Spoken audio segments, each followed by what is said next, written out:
Alright, vegetarian egg rolls.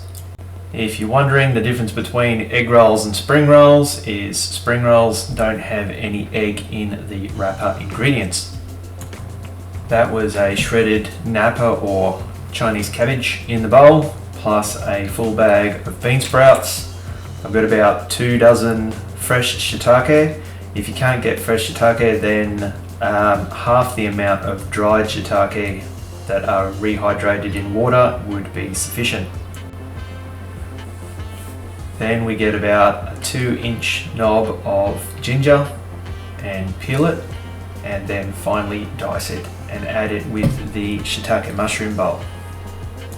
These are the core ingredients, but frozen peas and corn is also really nice in spring rolls.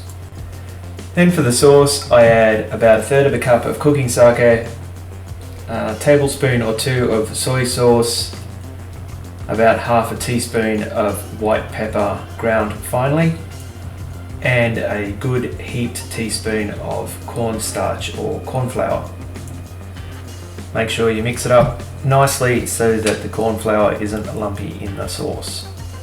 These are also good with pork or turkey mince, but I prefer them with just vegetables.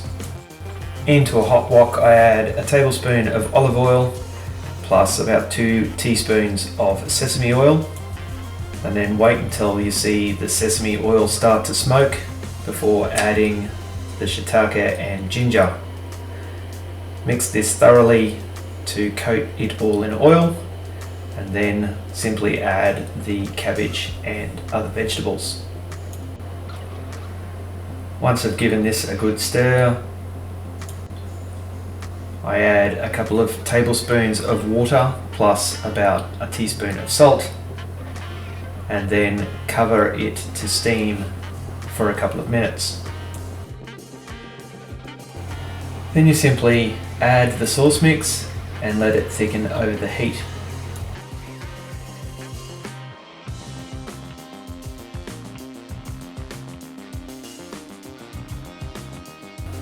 Ideally, you would transfer this mix now into a container so you could refrigerate and allow it to cool before wrapping into the spring roll wrappers.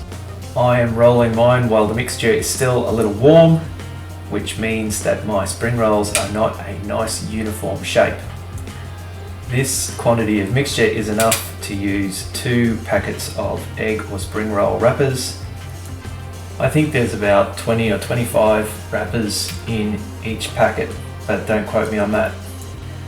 I like to cook these in canola oil at about 180 degrees Celsius and coat them in lots of salt straight after cooking them.